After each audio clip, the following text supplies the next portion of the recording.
Olá, meus discípulos, tudo bem com vocês? Algumas semanas atrás eu já tinha recebido comentários pedindo para eu falar sobre a vida no Reino Unido e também pedindo para eu falar sobre os meus chamados na igreja. Aí recebi de novo. Não era uma coisa que eu estava planejando, eu já tinha meio que falado meio por cima dos chamados. E do Reino Unido não tinha planejado, mas também é uma opção. Então, respondendo a estes comentários, a gente vai conversar um pouquinho sobre esses assuntos. Olha, para falar a verdade assim, vamos falar de chamado de secretário na estaca. Foi o chamado que eu fiquei mais tempo. Mas vou confessar assim para vocês, depois que eu terminei a missão, eu parei de escrever o diário da forma tradicional que eu escrevia. Escrevia mesmo do papel ali.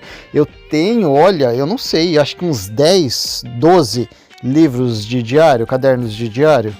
Mas depois que eu terminei a missão, eu comecei a escrever no Word, da Microsoft Word. Mas também eu não parava muito, sabe? É aquele negócio, tá ali no corre, trabalho, família, outras preocupações. Acaba, né, chegando em casa cansado e não tem mais aquela rotina boa para escrever um diário. E aí eu comecei a gravar, então. E o problema de gravar um diário é que você tem que ouvir ele inteiro para vocês. Eu tenho os títulos, obviamente, do mesmo jeito que eu fazia título no dia do meu diário, né? O título do áudio é as coisas, igual eu faço aí no meu podcast, né? Palavras-chave. Mas mesmo assim não ajuda muito para você pegar muita informação, né? Fora que eu escrevia diariamente na missão. Antes da missão também falhava uma outra vez. Mas depois eu comecei a escrever meio semanal, depois virou mensal. E agora eu ainda gravo áudios para comentar sobre o dia a dia. Mas é assim, cara, tem vez que passa 3 meses eu gravo um áudio, entendeu? Não tenho então muita coisa para anotado assim, né, das minhas reuniões de estaca, de experiências da estaca. Mas assim, como eu falei, foi o chamado que eu mais aprendi? Sim, mas também foi o que eu fiquei mais tempo. Eu aprendi assim por questão de estar convivendo com muita gente e rodando pela estaca, então você, né, absorve bastante dessa experiência.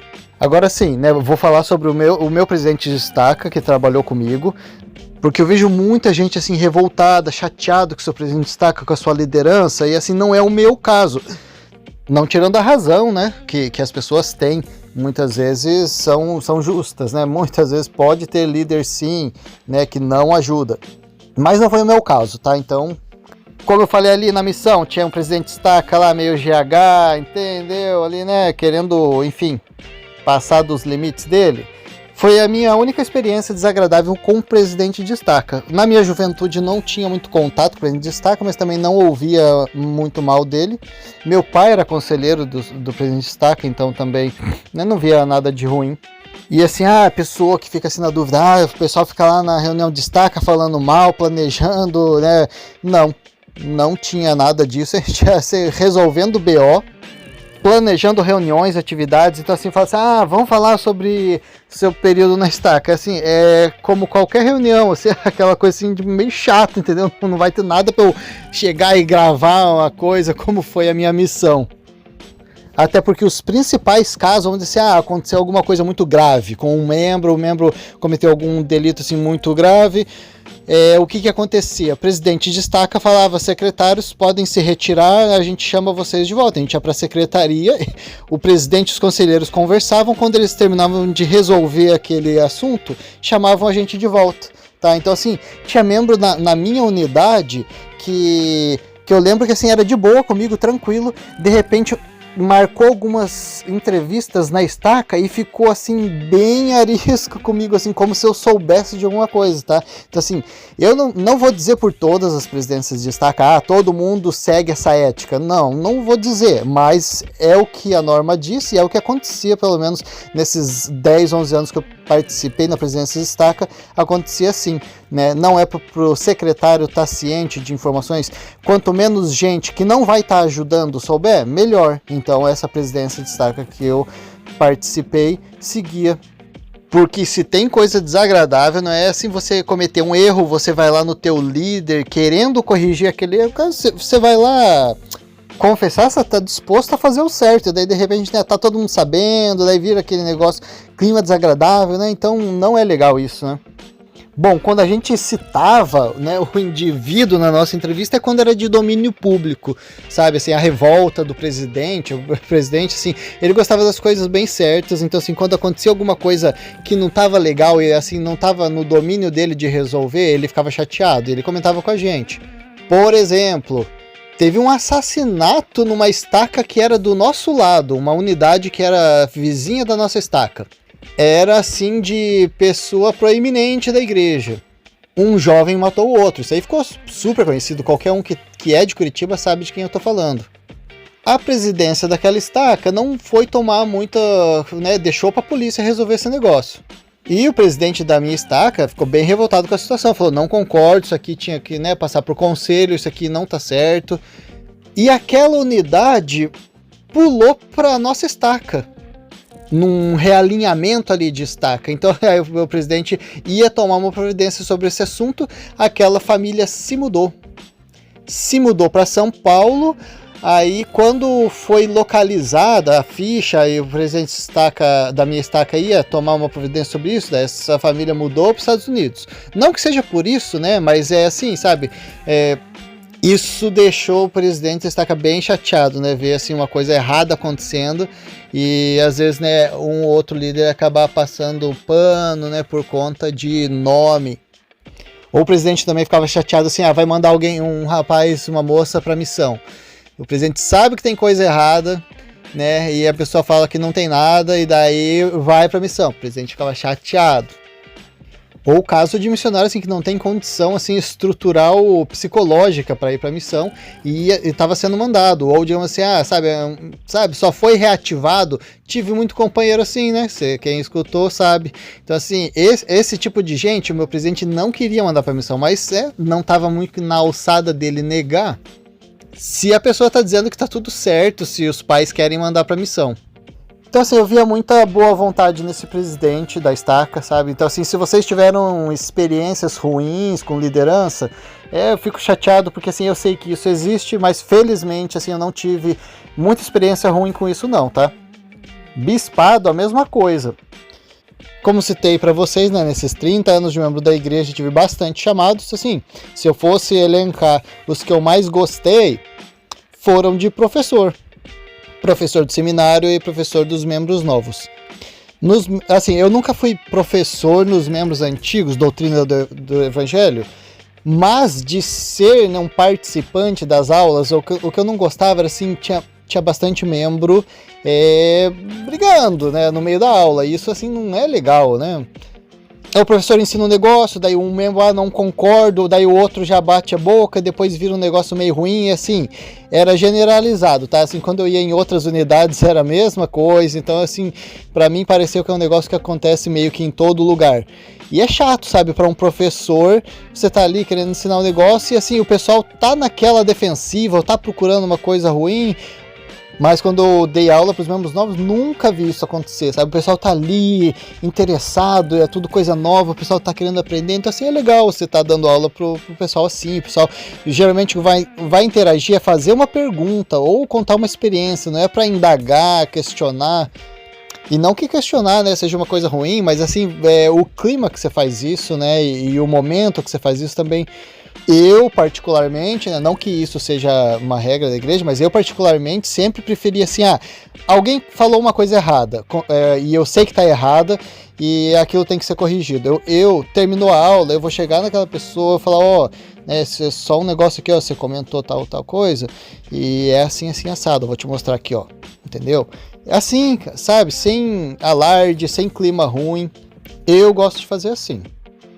E o outro chamado que eu gostei também, né, de professor de seminário, era novinho, era um menininho, tinha acabado de sair de seminário, virei professor de seminário.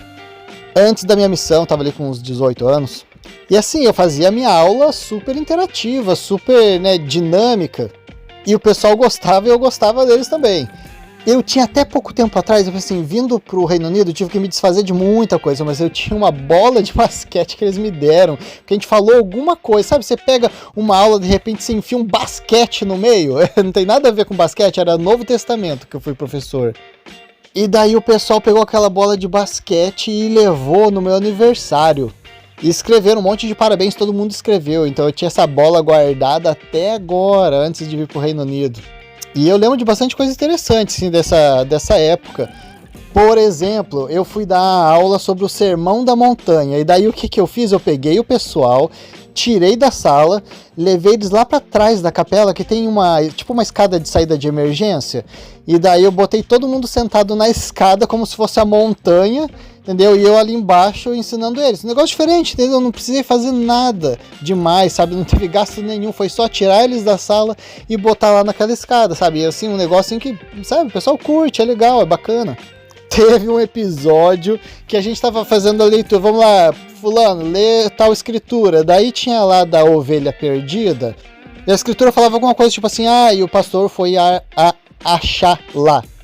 E daí a pessoa leu achar-la. E daí o pessoal não perdoa. Você tem um negócio que o adolescente faz é não perdoar, entendeu? E daí assim virou, apelidaram a menina de Charla. Aí ficou a Charla. Por isso, pense muito bem antes de cometer uma gafe na frente de adolescente, que é isso aí mesmo. Gostei bastante também de trabalhar como coordenador geral no templo, né? Não vou estar comentando aqui sobre as minhas experiências trabalhando no templo, mas é um clima agradável, entendeu? Você tá lá na tranquilidade, então assim, dá uma pausa na semana corrida. Obviamente, né, raras exceções que tinha alguma intriguinha, alguma coisa lá dentro, mas, né, por exemplo, o que eu me impressionei algumas vezes lá, por exemplo, chegou adolescente de algum lugar que falava espanhol, talvez da Paraguai, no batistério. E lá no trocador, eles se xingando, brigando e se xingando, assim, palavrão feio, sabe, lá dentro, é uma coisa que você não espera encontrar. Teve vez que eu chamei um irmão para fazer uma coisa, então assim, o coordenador geral ele vai distribuir as tarefas. Chamei um irmão para fazer uma coisa, chamei outro para fazer outra coisa. Eles não concordaram entre eles, né? E daí começaram a brigar. E assim, irmãos bem mais velhos, assim, brigar feio mesmo, discutir lá dentro, só não se bateram. Mas assim, no final, os dois vieram me pedir desculpa, essa atitude não foi legal, tá bacana, né? Mas realmente é um negócio que você não espera ver lá dentro. Já teve irmão fazendo um cambalacho, sabe, para os jovens irem para as sessões de batistério. Às vezes eles têm uma recomendação, que é o papelzinho, a liberação para você entrar lá dentro, e essa recomendação é de grupo. E já teve irmão chegando ali na recepção, ali com um grupo de jovens, daí de repente chegou mais uns jovens que ele não estava contando com a presença, e daí ele foi lá e adicionou o nome daqueles jovens ali na recomendação. Eu falei, não tá legal isso aqui, acho que não pode, né? Tem que passar pela entrevista, daí o jovem pode estar ali, e assim como tinha lacuna, ele só adicionou e falou, não, o nome tá aqui, ele vai entrar, e daí assim, né... A gente conversou com a presidência do templo ali e no final das contas os jovens entraram, né, mas assim, você vê, né, o pessoal não leva a sério às vezes. Agora se falar assim, são 4 anos que eu trabalhei lá, que eu me lembre esses 3 episódios assim que eu pensei, não foi legal isso aqui, entendeu? Então assim, é bem minoria mesmo. Gostei muito de ver gente de vários lugares, enfim, o sábado, que era o dia que eu trabalhava, é o dia da caravana, então vinha gente de todo lugar, de Santa Catarina, interior do Paraná, então assim, era bacana tá ampliando esse círculo de amizades. Outra coisa que eu lembrei agora, naquele período que eu tava ali conhecendo a Manu, ainda não, eu não lembro que época certinho, mas eu acho que não era quando eu estava namorando, era quando eu tava querendo namorar com ela, tava saindo com ela. Eu não era oficiante na época, então eu tava ali só de membro normal, realizando as ordenanças, e a minha esposa, futura esposa, estava lá. Ela até comentou, lembra aquele dia que a gente tava lá participando juntos no batistério? Eu falei, lembro. Ela falou, nossa, mas eu lembro que quando eu olhei você lá todo de branco, eu pensei, nossa, que gatinho. Pois é, eu causo essas reações às vezes. Bom, era muito raro também eu faltar nas minhas obrigações na igreja. Por exemplo, nas reuniões de presidência de estaca que eu deveria estar, eu lembro que eu até acho que escrevi no diário, eu falei, cara, eu acho que no máximo aí nesses 10 anos, umas 2 vezes eu faltei de falar assim, não posso ir. No templo, naqueles 4 anos que eu trabalhei lá também, não teve nenhuma vez que eu faltei. Teve uma vez que eu fui e voltei mais cedo, porque assim, eu não devia nem ter ido, na verdade. Devia ter tido um pouco de conscientização. Imagina, saindo 4 horas da manhã de casa, eu levantei da cama e assim, no mesmo movimento que eu levantei, eu já fui pro chão. Era depois daquele acidente que eu tive de carro, eu comecei a ter labirintite. E o médico já tinha dito, né? Provavelmente você vai ter alguns problemas aí de labirintite. Por conta dessa pancada que eu levei ali na cabeça. Talvez é por isso que eu fiquei meio bobo também depois. E assim, pra quem não sabe, você fica totalmente desnorteado. Você mexe a cabeça rápido pro lado e a sua visão, ela demora pra acompanhar, então ela chega depois. Por isso, quando eu levantei e fui pro chão, sabe? Você não realiza que você já tinha levantado até você já ter perdido o equilíbrio. E dirigindo ali de casa até o templo, davam mais de meia hora, provavelmente, pegando o BR. Cheguei no templo, dei abertura, distribuí as funções pro pessoal e daí falei pro irmão, não tenho condição, tô muito tonto aqui, tô começando a ficar enjoado. Aí eu fui pro carro, deitei e dormi no carro para ver se passava um pouco e daí, né, voltei para casa. Então o meu parâmetro assim para faltar uma reunião, para não cumprir com uma obrigação, era tipo quase morte. Bom, vamos passar dessa parte aqui dos chamados, né? Acho que não tenho muito mais nada para comentar. E vamos explicar um pouquinho sobre a vinda para o Reino Unido, então, para a Inglaterra. Como que isso foi acontecer? Imagina o Ozzy, filho de militar, estudou no colégio militar, então cria um patriotismo ali. Já tinha comprado minha chacrinha, tinha deixado ela do jeito que eu queria. Então assim, minha vontade de sair do Brasil era meio que tipo zero. Mas a minha esposa já sempre teve essa vontade de morar no exterior. E eu tinha a possibilidade por ter a cidadania italiana. Minha mãe levou uma década para conseguir tirar, coletando documento, assim, foi uma coisa assim, sabe, um trabalho de vida para tirar essa documentação e saiu. Então assim, sabe, tinha a faca e o queijo na mão, só precisava entrar ali num consenso. Fora que uma vez eu tinha lido, não vou saber agora dizer fonte, tá? Eu gosto de dizer fonte das coisas, mas essa aqui eu vou ficar devendo, se alguém souber me avisa. Que uma vez eu li um líder falar que você deve ficar no seu país de nascença, porque foi ali onde Deus te colocou e ele tem os planos para você ali, e é ali onde você tem que fazer a obra do Senhor. Tá, independente se a pessoa falou besteira aí ou se é uma doutrina real, isso ficou na minha cabeça. Então a digníssima tinha pedido algumas vezes, vamos cogitar aí de sair, vamos para algum outro lugar tentar alguma coisa. E eu falei, vamos tentar mais alguma coisa aqui, né, vamos ver, vamos deixar para lá. E nessa a gente foi tentando alguns negócios próprios. Eu tinha em mente, queria montar minha empresa, fazer alguma coisinha do jeito que eu gosto. Montei a empresa de transporte escolar, a escolar deu boa porque eu tive por um longo tempo e foi o nosso sustento por um bom tempo. Assim que eu tive problema na coluna, eu não ia poder dirigir mais, não ia ser uma coisa muito lucrativa, ter que ficar pagando funcionário. Ao mesmo tempo eu tinha emprego também ali ajudando no colégio do meu pai e também vendendo na cantina. A cantina sempre teve uma contribuição, mas não era muito considerável. Teve épocas ali de auge, mas ela ficou meio estagnada, porque ela depende da clientela e a clientela não é externa, é do colégio. Não tem como você expandir muito para longe não, né? A não ser abrir outras unidades em outros lugares. Então até esse ponto eu estava fazendo dinheiro para sustentar minha família, tranquilo. Mas assim que eu vendi o escolar, eu tenho que montar um outro negócio, eu pensei, vou montar uma escolinha também, do meu pai deu boa, tem uma cidade ali onde não tem escola particular, a gente vai dar uma analisada ali para ver se vai dar legal. Conversamos com o prefeito da cidade, ele deu um incentivo pra gente, não financeiro, né, mas um incentivo ali, abre aqui que assim vai ter meu apoio, que não tinha escola particular ali na região, não tinha mesmo, na cidade inteira, a cidade era pequena também. A gente foi, tentou, não deu, e nessa a gente já tinha feito empréstimo no banco, gastamos um dinheiro bom. Aí pensamos, não, vamos mudar então a cidade, já que não tem uma população boa aqui, vamos para um lugar onde tem mais gente. Tem concorrência, mas tem mais gente. Fomos, tentamos, mais um ano, então 2 anos tentando a escola, não deu a clientela que a gente queria, a gente encerrou as atividades. Então assim, aquele dinheiro da venda da minha empresa de transportes ali, meio que foi comido inteiro. Com a compra da casa e essa tentativa de negócio. Aí eu fiquei um tempo trabalhando ali de funcionário e tava pensando, na verdade, até desistido de montar um negócio próprio. Mas meu irmão veio com a ideia, falou, vamos montar um negócio ali e tal, você já tem, né, a experiência de trabalhar na cantina, com comida, e a gente podia montar um negócio de comida, restaurante mexicano. Pensei, beleza, vamos lá. A ideia foi abrir ali no Shopping Colombo, um shopping ali da nossa cidade, o único shopping que tem na cidade, para poder ter a clientela já. Eu pensei, cara, vamos abrir na rua até fazer clientela, talvez a gente patine muito. Eu acho que já é uma boa, assim, mesmo que a gente invista um pouco mais, montar no shopping, a clientela tá circulando lá, vai ser bom. Não, a gente fez a análise, então, de mercado. Não tinha nenhum restaurante na nossa cidade. Quem queria tinha que ir para Curitiba. Beleza, restaurante mexicano. Beleza. Aí, vamos ver a clientela aqui do shopping. A gente ficou sentado na praça de alimentação observando. Muita gente vai montar negócio, é assim mesmo.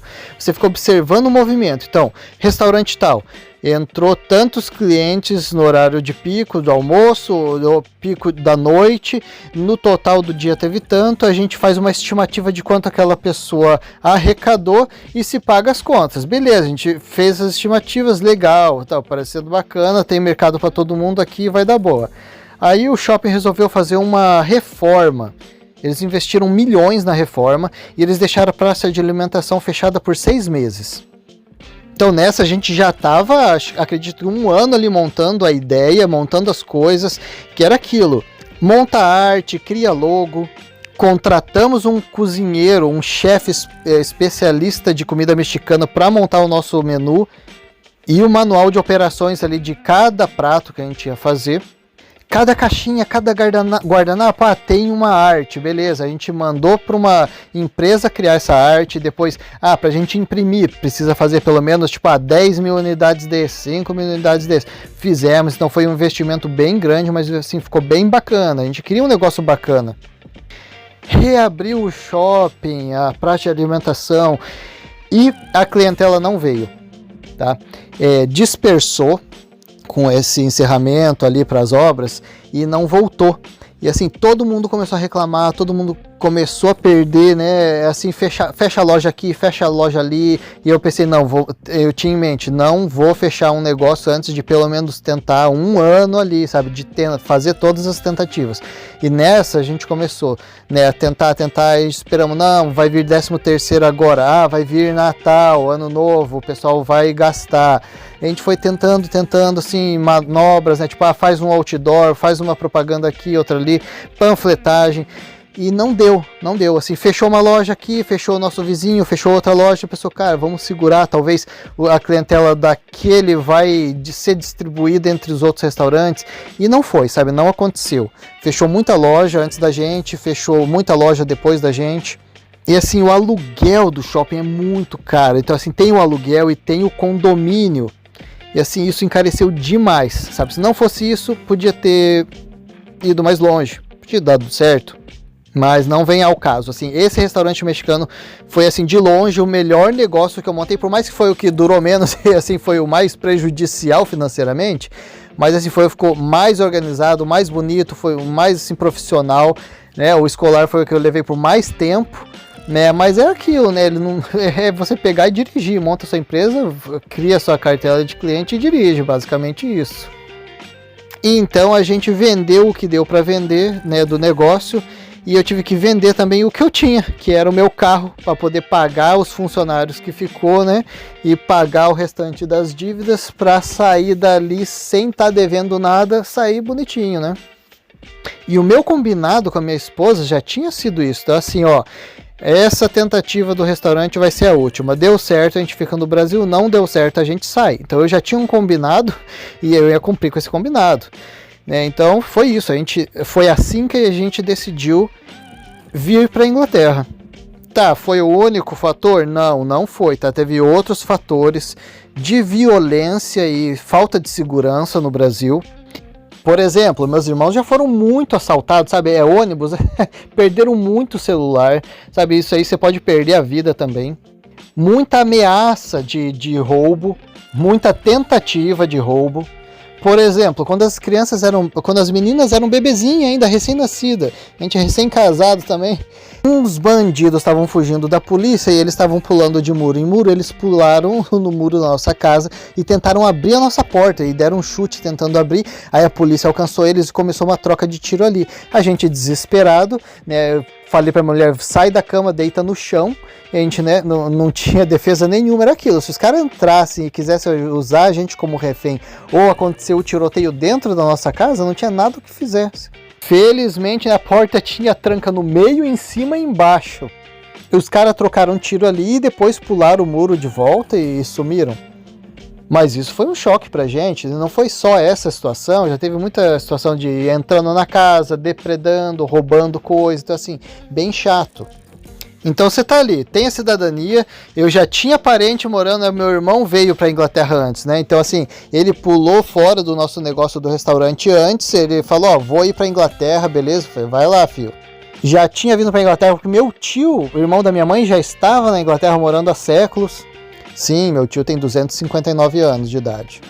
Então eu tinha um motivo financeiro, tinha um motivo que minha mulher já queria fazia muito tempo sair do Brasil, tinha o motivo da violência. Tá esperando o quê, meu filho? E tive um outro motivo que pra mim foi o principal, né? Mas assim, vamos estar comentando futuramente. E embarcamos nessa jornada aí. Eu vim mais cedo, tá? Eu vim um mês antes, porque é aquilo, cara, você tem 4 filhos, né? Tem um pouco de consciência. Vim, morei com meu irmão ali, com a minha cunhada, com outros irmãos, tava todo mundo acumulado na mesma casa. Eu vim antes pra arranjar um emprego, pra garantir que ia ter um salário, pra poder alugar uma casa e para marcar a escola das crianças ali. Feito isso, eu já tinha conseguido um emprego para mim e também já tinha um garantido para minha esposa. Era só ela chegar, marcar ali, trazer os documentos e começar a trabalhar. Então foi assim nossa vinda para Inglaterra. Assim, as crianças sofreram um pouco, assim, o inglês deles, a gente tentou dar uma ensinada rápida ali, mas obviamente não é aquela base para você chegar e ter uma conversação e desenvolver num país novo, né? Então assim, eles penaram bastante.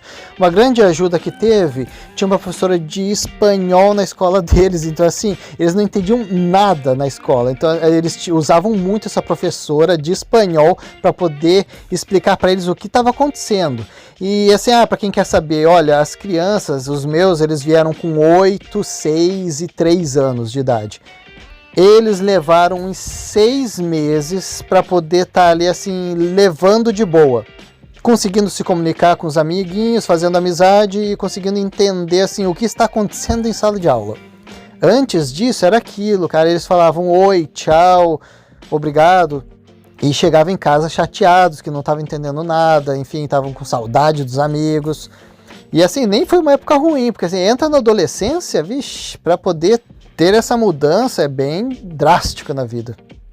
Mas e qual que foi o maior impacto que você teve aí quando você chegou no Reino Unido? Cara, assim, uma coisa que eu não esperava era achar lixo na rua. E tem muito. Tem mais do que tem em Curitiba, sabe? Eu já morei ali no Rio, tá? Vamos dizer assim que eu compararia aqui com o Rio de Janeiro. Mas eu tinha em mente ali, a Europa é aquele negócio tudo limpo, todo mundo organizado, todo mundo educado. E não foi o que a gente encontrou. O outro choque que eu tive também quando eu cheguei foi cultural. Eu achei que ia chegar aqui e encontrar um monte de inglês, e tem gente de tudo que é lugar.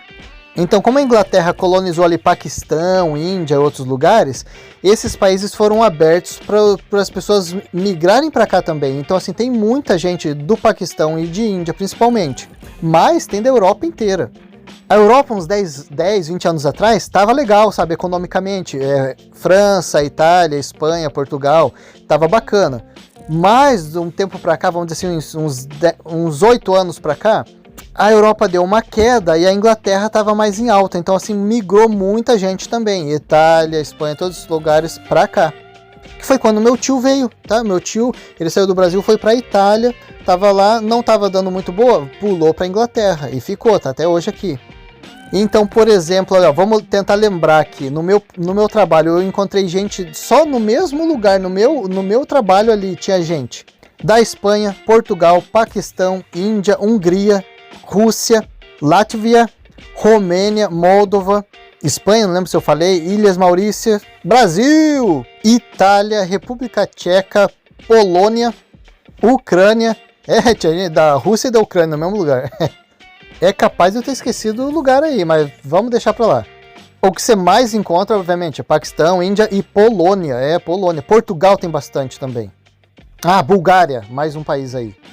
Então daí você pensa, até nessa cidade de Manchester, eu já ouvi falar, posso estar errado, mas já ouvi falar que assim é a cidade com mais mistura aqui de países. Mas imagino que Londres também deve ter bastante. E não é só a pessoa que está aqui, ela traz a cultura dela junto. Então assim, é muita cultura misturada e é bacana, sabe? Então o que eu me impressionei quando eu cheguei foi sujeira na rua, gente diferente de tudo que é lugar e preço das coisas. Mas isso aí a gente vai ter que falar em outro episódio, porque assim, a gente chega aqui e você ganha um salário e você consegue comprar as coisas. Eu tava planejando que ia ter mais um episódio só, nem falei dos comentários ainda. Vou ter mais um episódio então aqui do Reino Unido e depois falando dos comentários. Belezinha, pessoal? Vamos ficando por aqui e até a próxima!